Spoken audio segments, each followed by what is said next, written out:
ایک میں اور بات ذرا کر دوں پہلے پہ، وہ ہے فوجی عدالتوں کی.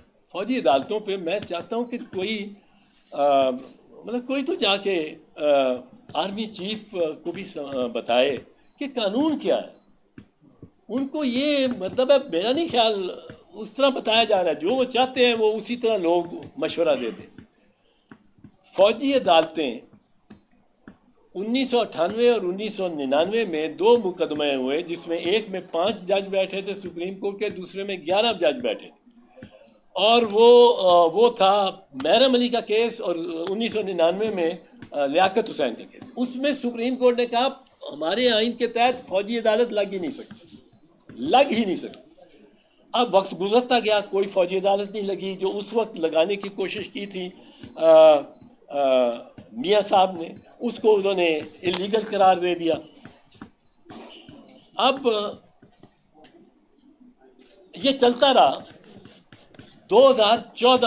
16 دسمبر 2014 تھا. 16 دسمبر 2014 کو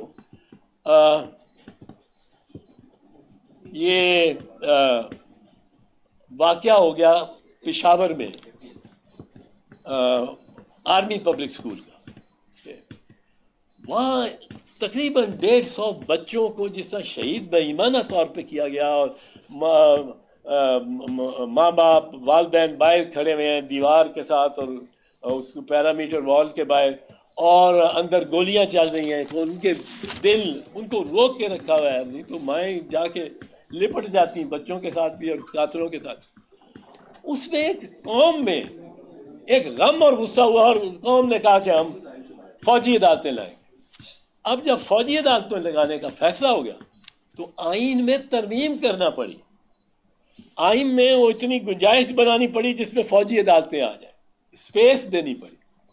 اب فوجی عدالتیں یہ 21ویں آئینی ترمیم تھی، جس میں 2 سال کے لیے ایک سن سیٹ کلاز تھی، جو سورج غروب ہو جائے گا وہ 2 سال بعد اس کو آٹومیٹکلی، کوئی لیجسلیشن اور کرنے کی ضرورت نہیں ہے، اس کو ریپیل کر دیں گے. وہ خیر 2015 سے 2017 آ گیا. 2017 میں یہ دیکھا گیا کہ ابھی بہت سارے کیسز ہیں ملٹری کورٹس کے، تو ان کو 2 سال کے لیے وہ ملٹری کورٹس ایکسٹینڈ ہوئے، اور وہ سپیس جو آئین نے اپنے دائرے میں سے نکالی تھی ملٹری کورٹس کے لیے، وہ 2 سال کے لیے 2019 تک ایکسٹینڈ ہو. 2019 کو یہ ایکسپائر کر گئی ترمیم، آئینی ترمیم. اب آئین اپنی اوریجنل شکل میں ہے، اور فوجی عدالتیں نہیں لگ سکتی کیونکہ سپریم کورٹ کا وہی کہہ.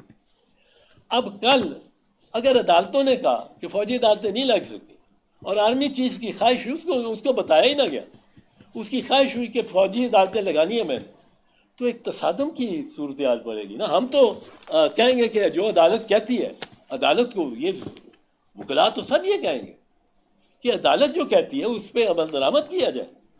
تو ایک نئے تصادم کا، ایک نئی کشمکش کا یہ فوجی عدالتوں پہ پڑے گا. فوجی عدالتیں نہیں ہیں، اینٹی ٹیررسٹ کورٹس ہیں، جن کو اپروو کیا سپریم کورٹ نے، کیونکہ ان کے اوپر سویلین ججز ہیں، وہ جوڈیشری لوور جوڈیشری سے آئے ہوئے ہیں، ان کو معلوم ہے تقاضے کیا ہیں، تو ادھر چل سکتے ہیں کیس. یہی کیس جلدی چلنے چاہیے، ایکسپیڈیشنلی ان کی ڈیسیجن ہونی چاہیے، جو کہ فوج بھی چاہتی ہے، جو کہ آرمی چیف بھی چاہتے ہیں. یہی چاہتے ہیں نا، اس لیے فوجی عدالتوں میں لے کے جا رہے ہیں. لیکن فوجی عدالتوں کی بجائے وہ اس میں اینٹی ٹیررسٹ کورٹس میں ان کو آنے دیں، اور اس پہ سپریم کورٹ کے فیصلے ہیں کہ، اور 7 دن کے اندر اندر فیصلہ کرائیں. وہ 7 دن کے اندر اندر فیصلہ ہونا ہے، اس میں ٹرائل ہونا ہے، اور 7 دن کے اندر اندر کرائیں. یہ مانیٹر کریں بشا. پر یہ میں چاہتا تھا کہ اس میں